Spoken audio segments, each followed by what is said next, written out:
हम बहुत कुछ धर्म ग्रंथ पढ़ ले, इससे हमारा कल्याण नहीं होने वाला। सत्यनारायण की हम कथा सुनते हैं, भागवत सुनते हैं, अधिकांश चीजें कहानियों पर आधारित रहती हैं। सत्यनारायण की पूरी कथा सुनते हैं, उस कथा में आपको सार क्या मिलता है? सुनाने वाला भी अज्ञानी है और सुनने वाला भी अज्ञानी है। सुनाने वाला कभी नहीं कहता सत्यनारायण भगवान की किस तरह पूजा करना है, कौन से मंत्र का जाप करने में वास्तविकता से कल्याण हो। उसमें कथा ही पूरी उल्टी लिखी हुई है कि सत्यनारायण भगवान की कथा न सुनने से व्यक्ति छोड़ करके चला गया, ऐसी घटना घटित हो गई, और जब आकर कथा सुना तो उसके साथ ऐसा फल मिल गया। कथाएं और कहानियां सुनने से कभी किसी का कल्याण नहीं होता। हमें वह विशिष्ट मंत्रों का उच्चारण करना होता है, साधक का जीवन जीना होता है, जन कल्याणकारी जीवन जीना होता है। टीवी सीरियलों में हम जिस तरह देखते हैं उससे प्रभावित हो जाते हैं तत्काल, क्योंकि जिस तरह आप मन मस्तिष्क किसी को किराए पे दे चुके होते हैं, किसी को गिरवी दे चुके होते हैं, आप बसीभूत हो चुके हैं उन टीवी सीरियलों के। आप अपने आप को धर्म के बसीभूत करना ही नहीं चाहते, सतोगुण के बसीभूत करना ही नहीं चाहते। आपको रजोगुण और तमोगुण प्रिय लगता है।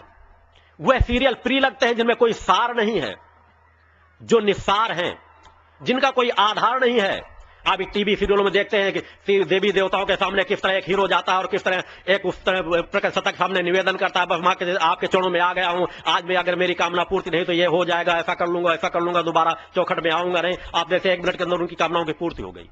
ऐसा कभी होता नहीं। धर्म बहुत कुछ अलग है, इसमें वास्तविकता का आपके जीवन में परिवर्तन होना चाहिए।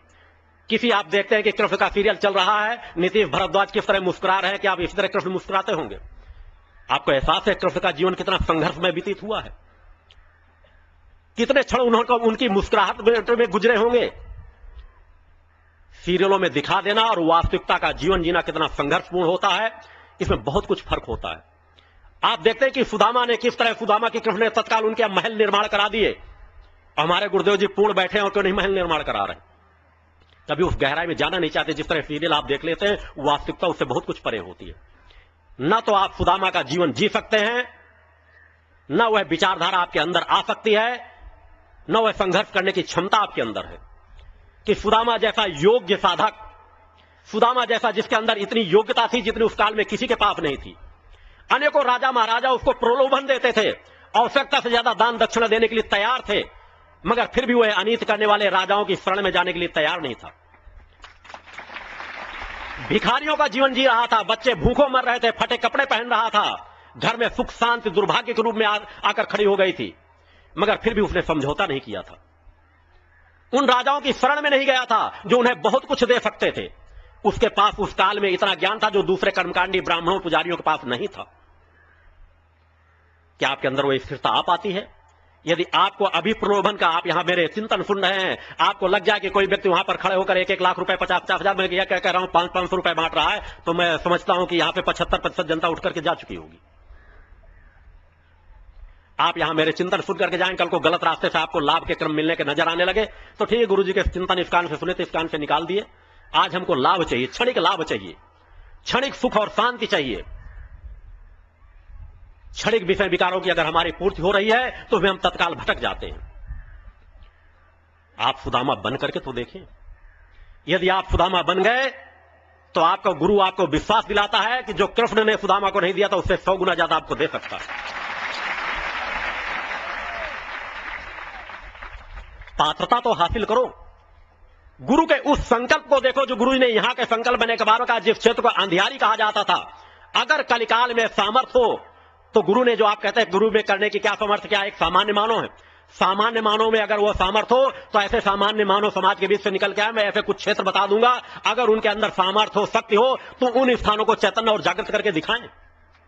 और आपका गुरु प्रारंभ में चैलेंज देकर कहता है कि ये इस स्थान को धर्म धुरी बनाकर रहूंगा, अगर कलिकाल में सामर्थ्य हो तो रोड़े अटका कर देखे। क्योंकि मैंने संकल्प एक विचारधारा से जोड़ा है, मेरी ऊर्जा उस दिशा में कार्य कर रही है कि मैं इस जड़ स्थान को चैतन्य बनाऊंगा, एक ऐसा केंद्र बनाऊंगा जहां पर आप लोगों की बैटरियां जब डिस्चार्ज हो तो इस स्थान पर आकर बैटरियों को चार्ज कर सके, यह शरीर आपके सामने रहे या न रहे।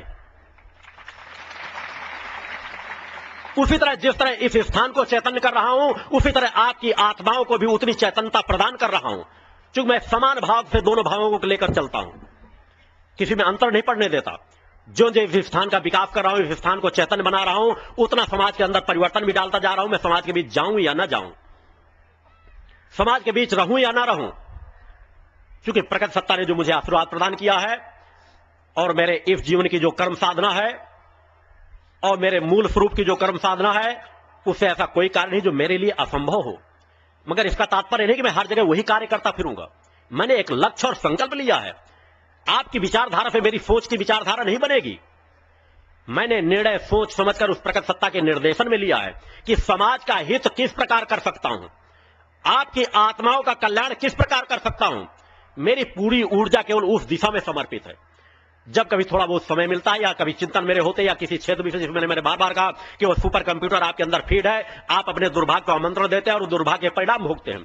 मगर जब आप कभी ज्यादा व्यथित होते हैं, जब लगता है कि आप बिल्कुल आप असमर्थ से हो गए, अब अंतिम श्रेणी में आपको कोई रास्ता नहीं नजर आ, तो प्रकट सत्ता भी सहायता करती है। उसी तरह कभी कभार आपको और सदमार्ग पे खींचने के लिए, आपको सही दिशा में ले जाने के लिए, आपकी छोटी मोटी कामनाओं की जिनकी पात्रता भी आप नहीं रखते, उन पात्रताओं की भी पूर्ति कर देता हूं। मगर वास्तविकता की पूर्ति, वास्तविकता की आपकी कामनाओं की पूर्ति उसी में निहित है कि जो जो आपकी आत्मा की चेतनता जागृत होगी तो उसमें स्थायित्व तो मिलेगा। आपकी एक छोटी सी कामनाओं की आज पूर्ति कर दूंगा, कल का क्या होगा? कल को तो समाज फिर उसी तरह पतन के मार्ग में जाएगा। कल जब आपके सामने दूसरी समस्या खड़ी हो गई, इस जीवन में आप सुख और उपभोग भोग लें, जब आप नवीन जीवन प्राप्त करेंगे तब आप इससे और पतन के मार्ग पे ही तो जाएंगे। आपका दुर्भाग्य आपका पीछा नहीं छोड़ेगा। आपके अंदर कर्म साधना करने की सामर्थ्य नहीं हासिल हुई होगी। आपका गुरु जो कहता है वही करता है। आपका गुरु बार बार कहता है कि प्रकट सत्ता जो किसी साधकों के जीवनों में उस तरह की संघर्ष की स्थितियां न डाली हों, वह मेरे जीवन में डालें।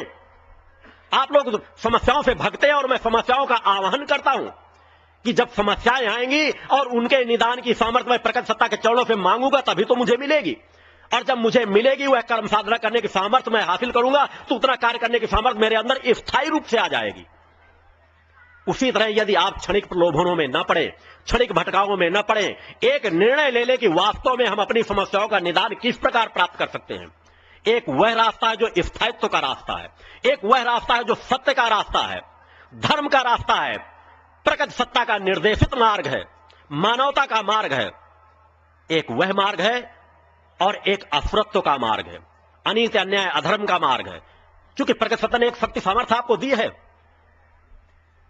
आपको धन की आवश्यकता है, आप किसी व्यक्ति को जाकर लूट सकते हैं, किसी व्यक्ति की हत्या कर सकते हैं, क्योंकि उसमें प्रकट सत्ता आपको रोकेगी नहीं। क्योंकि उस शक्ति को प्रकृति ने आपको सर्वस्व अधिकारी बना रखा है। जिस तरह अगर मैं चाहूं तो अपनी शक्ति का दुरुपयोग कर सकता हूं। अगर मैं मान सम्मान समाज में लूटने का प्रयास कर लूं तो मैं नाना प्रकार की घटनाएं के बाद एक उपस्थित कर लूंगा।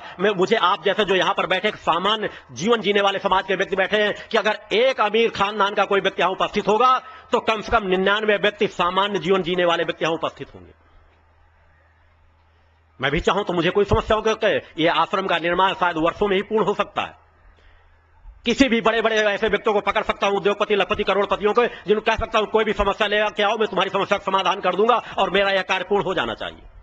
मगर मैंने बार कहा जो कार्य मुझे पूर्ण करना है उसकी सामर्थ्य प्रकट सत्ता ने मुझे दी है और मैं इस कार्य में सहयोग केवल उन्हीं का लूंगा जिनके अंदर पात्रता होगी, जो पूर्ण भावना से कोई कर्म समर्पण करने का निर्णय लेंगे।